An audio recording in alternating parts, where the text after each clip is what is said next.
Hello and welcome to Nonny, Yanga's flagship talk show where we discuss all the hot topics. Today we'll be discussing the possible challenges and or opportunities that Brexit will mean for the black community. And we look at how the black spending power is currently reflected in society. Joining me today, business coach and diversity advocate Lydia Amoah and former policy support for Jeremy Corbyn, Lamaya Ross. Welcome, ladies. And may I say, Cambridge Masters student. Well done, my sister. Thank you. Brexit, the UK's exit from the European Union, is said to be the most significant economic and political shake-up of the UK for generations. Whilst much has been discussed about what this decision means for the country, very little has been said about what it means for Britain's black community. Brexit has made many black people question their place in British society, and the arguments around immigration have made some feel unwelcome. But with Brexiteers telling us that British interests will be put first as we take back control, are we failing to see the opportunities afforded us by leaving the EU, especially those of us with ties to Africa? I know it's Brexit. You hear it, it's horror. Even on the radio, you turn it down. But it's important for us to discuss Brexit because, of course, the black community is part and parcel of the UK. Let me come to you first, Lamaya. What are your general thoughts about the situation we're in right now as a young black woman living in the UK? I think it's very difficult to predict.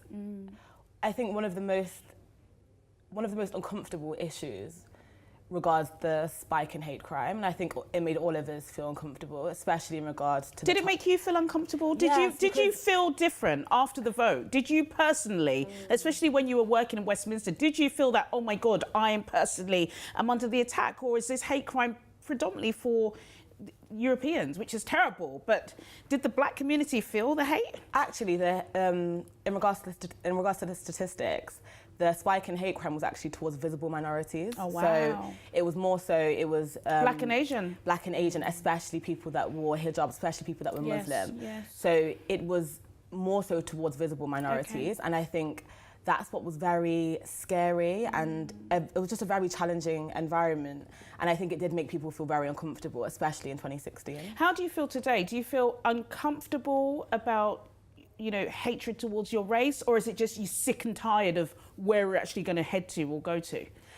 I think it's both, but I think one of the most challenging things was that it gave people a voice, and it made people feel powerful to actually speak out openly about their prejudice and about these bizarre methods of thinking in regards to people just judging people by the colour of their skin. Yes. And it kind of legitimized this way of thinking, and it made people think, okay, do you know what, it's appropriate for me to have these views, which of course, it really isn't. Because their followers on Twitter were grown and grown. We know who those people are.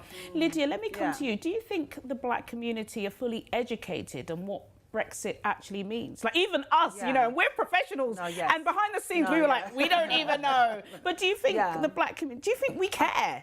I believe that we do. Some care, some don't, but we definitely need to have more education because we're forever learning. There's a lot of, negative talk around Brexit, and there's a lot of nationalism talk around Brexit, and there's this, I think when it first happened in 2016, I remember that day, it felt completely still. I know. That day, I do remember it felt like tumbleweed, and thereafter, and I remember a lot of my clients You knew it was a moment in history, didn't you? Yeah. You just knew it. Definitely. Yeah. You can never forget that day. And I remember some of my clients that called me, and a lot of them were European, funny enough, that rang me and said, and they were from Eastern European countries, and they said, what do you think that means for me now? Wow. Will I have to leave the UK? What's going to happen? And I just said, listen, because of my background in coaching and my thoughts towards psychology, is not to ignore the present situation, but you have to have a solution. What can you do next? Because when you go, I know there's going to be challenges. Without a doubt, there will be challenges. And there's, Sadiq Khan has made money available for the black community for small businesses to be able to have access to funds.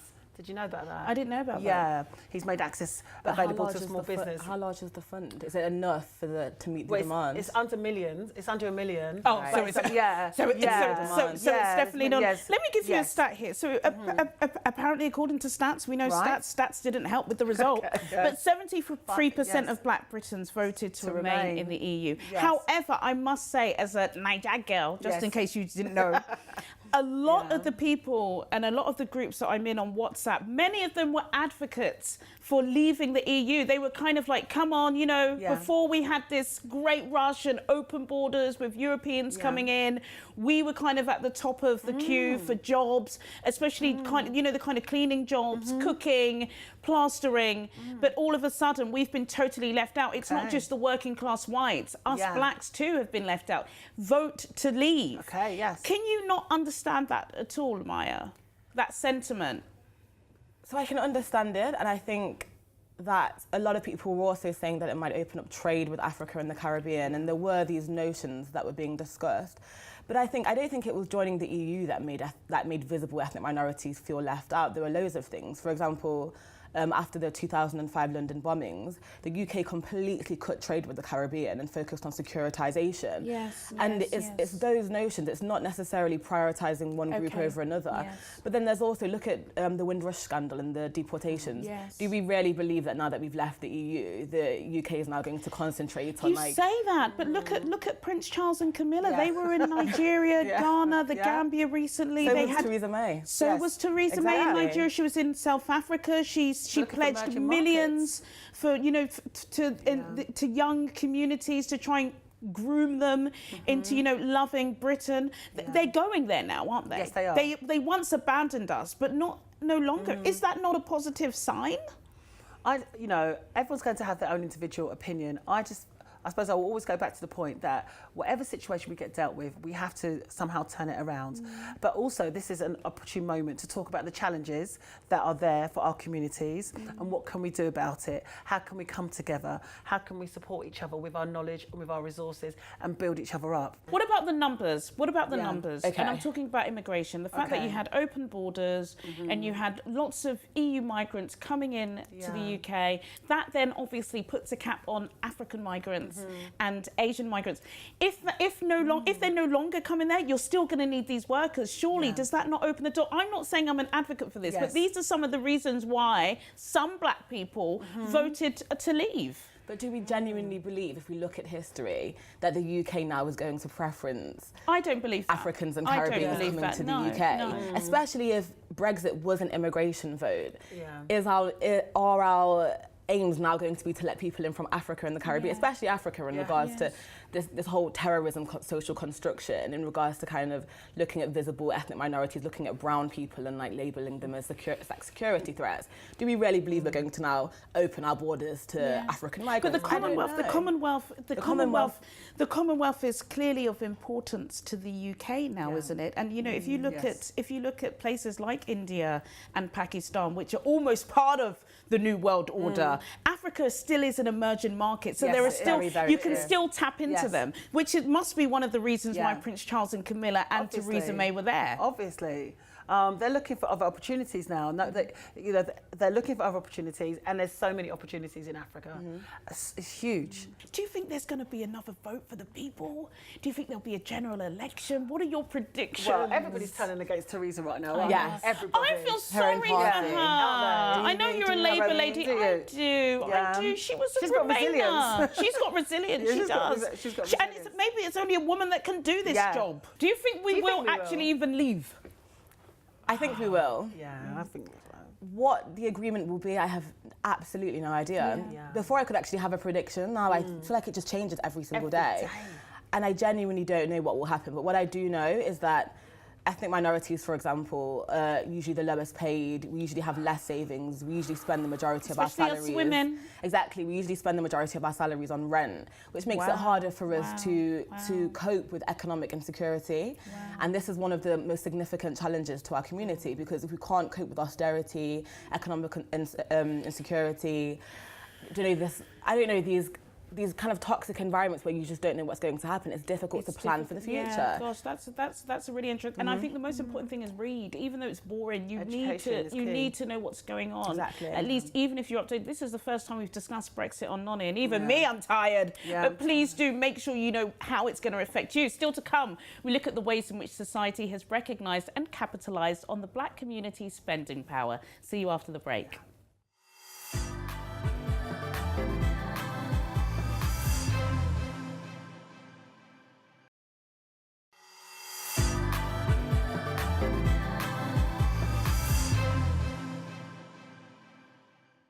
Welcome back. Now, the purchasing power of the black British community is now worth more than £300 billion and is rising. Acknowledgement of this power and the economic contributions that black Britons have made and are still making to the UK have become more prevalent than ever. Brands are recognising that multicultural and ethnic marketing is no longer just an option, but a necessity in order to tap into this expenditure. Now more than ever, we see black men and women as the face of many marketing campaigns in a bid to engage with the UK's ethnic minorities. Lydia, let me come to you first. Okay. Talk to me about the Black Pound report, what you uncovered, why you decided to do it. Okay. How powerful are we? We are so powerful. As you just said, that the black and the BAME community, this acronym which I cannot stand. BAME. I like visible minorities. You know. Visible I love that one. Yeah, you know what you're referring to. Yeah. I don't even like the word minorities, if I'll be honest with you. My only minority is But in Western anyway, I know, but still. World majority. It's just Okay, back to the topic. Yeah, back to that. I wanted to look at that because IPA, back in 2012, released a report on multicultural Britain and to look at the economic value of the BAME UK population. And from that, it said that, you know, we're worth 300 billion. That's disposable income. So that's after we spent, you know, money on our rent, mortgages, whatever. That's Wigs, all of that. And if we think about it, the population is ever growing. That's why Brexit's coming, but anyway. So it's about 60, let's say we're about 68 million. And of that, we represent 14% of that. And if you want to take it down even further, I'd say probably 5% of that is the black community. wow, it's higher than I thought. Yeah. And so if you think about our economic value, there's a lot. Yeah. So I just felt that there's so much conversation and narrative around the black and Asian community, which I'm quite tired of. It's quite negative. Yeah. And I feel that we come from powerful, strong genes. Yes. And we have to remember this. Yes. And it's not just a feel-good factor, it's a reality and it's a truth. So that's what motivated me to take upon this research myself. How far has it gone? How far is the research you managed to conduct and finding out how much we spend? Has it gone to the mayor's office? Are people using it in marketing campaigns? I'm glad that you start. This is a really good question. Well, MC and Saatchi, they're one of the biggest advertising agencies worldwide. Yes. So I collaborated with them to release the report, which I thought was great because it gave it that let's say, pow-pow that he needed, that credibility. Pow-pow. Pow-pow. He just needed that. That's the only word I can think of, really. Yeah. And I released the stats, and the stats said that 66% felt that we're not properly represented. Yeah. You know, across the media, advertising, marketing. So wherever we go, whether it's to the dentist or whether it's to the opticians or whether it's to turn on the TV, look at the newspapers, we're not represented in a positive way. Yes. And I can't say who I had an interview with, but one of the Broadsheet newspapers said that 3% positive stories for Caucasians, 3% negative. 2% positive stories for the Asian community, 2% negative. You know the rest. Black community, 1% positive, 1% negative. So if you look at that, where are we looking at positive representation for us? So I thought with my background, also working within the media, then I can use the great contacts that I've got to really spread the message. And you have, and it's very important. Yes. What do you think, Lamaya, about the black spending power? Of course, oh God, do I have to say it? I've got to. Black Panther. You know, there was Black Panther. And the reason why I'm saying, do we have to say, because it's kind of our only, it's the only big kind of blockbuster thing that we can hold on to. and say, that was ours, besides Barack Obama. Yeah. But do you think that that's reflected in the UK? Because, of course, in America, you know, there's the African-American society and community is huge. But here, you're kind of like, you can't really mention you're black. You know, I've had people come on here and they're like, oh, can I say black? And I'm like, wow, this is money, man. No, because sometimes it's because of the, you kind of feel like you've got a chip on your shoulder. So how do we start talking about and celebrating our blackness? I think we have to be open about race, and I think that's why people feel very comfortable talking about gender. Yes. Talking about if there's a panel and there's not 50% women, for example, people feel very comfortable saying, well, where are the women? But not very many people feel comfortable saying, where are the minorities, ethnic minorities? I think there's also an importance of allies as well. I think it's important to encourage our white colleagues, our white friends, to also to bring this up in their social settings when there's no ethnic minorities to kind of speak up.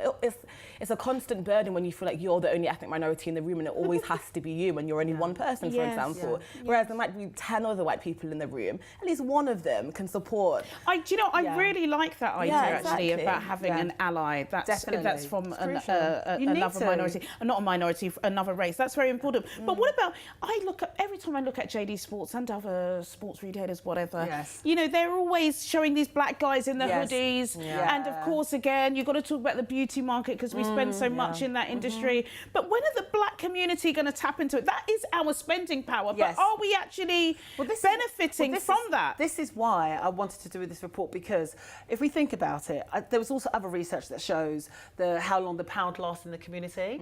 So the pound to last in the, say, South Asian community, 45 days. The pound, how long it lasts in the Asian community, 27 days. The pound, how long does it last in the Caucasian community, 11 to 14 days. How long does the pound last in the black community? 24 hours. 6 hours.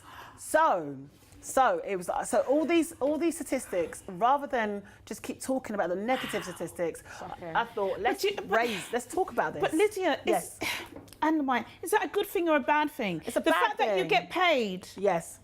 And, you know, let's say, for example, you're paid 200 quid for a week. You're working in a retail store. And as soon as you get paid, you're going back into that retail store, spending that money. Isn't that bad money management? Of course it is. We're spending a lot, but it's not good for you, the consumer. But it depends upon how these statistics were gathered. Because, for example, I know in the Caribbean, at some stages, remittances actually account for more than foreign direct investment, i.e. how much money Caribbeans send back home. Same in Nigeria. Exactly. So, and that accounts more for foreign direct investment, for governmental direct investment in our nations.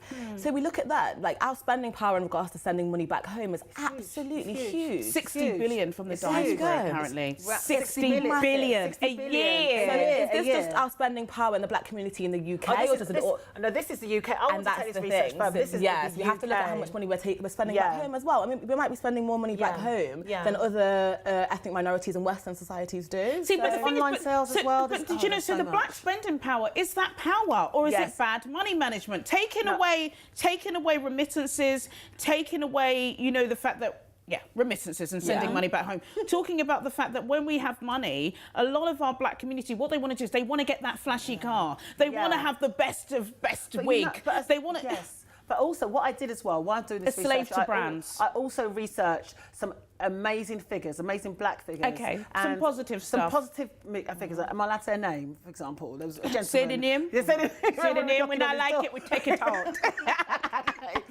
There was this gentleman, his name is Derek Mills, and he's a coach, and he's on he's one of the companies on the FTSE 100 lists. Black guy? Black guy. Derek Mills, and he's a good friend of mine now. And married? He's married. Okay. But he's not the only example. There are many examples of amazing black and Asian role models that are financially savvy, that work in wealth.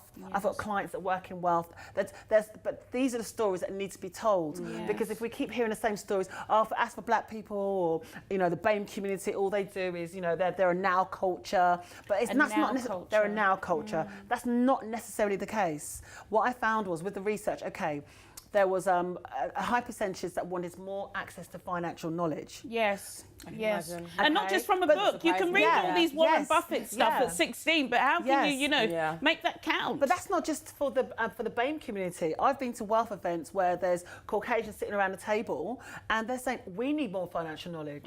So we don't need to be Yes. ashamed of this. What we Yeah. need to do is do something about it. As you say, educate yourself, be around the right circles. I mean, look, you're at Cambridge, that's fantastic. So you've got a role, you're already making a difference. And it shows like this where we can come on and reach, globally Yeah. and share the message. What about Yes. supporting black businesses? So you've Yes, got, it's because you just crucial. pass. That's How crucial. many times do I want to buy hair? I pass the black hair shop because it's £3 more expensive. But the thing is, but I know why Yeah. it's more expensive. But Yes. we need to Yeah. stop that, We need to don't stop we? it. Yeah, we do. I had Yes. a huge debate with one of my friends. Yeah. Actually owns a black hair shop. Oh, great. And we had a huge debate about this recently because I'm Pan-African and she was Yes. saying that she's not Pan-African. I'm Pan-African. But then she was Pan-African. saying that then she was criticising the black community for not going to her shop. And I was like, how can you say you're Yes. Pan-African Yes. when you want black people to kind of come together and support Yes. black business? And she said, well, if they can find it cheap, if they don't need advice on hair, then fair enough, go to a different shop then. But if they want advice, and I was thinking, No, you've got to change your attitude. yeah, you have to change your attitude. It's all about mindset and attitude. It really, really Really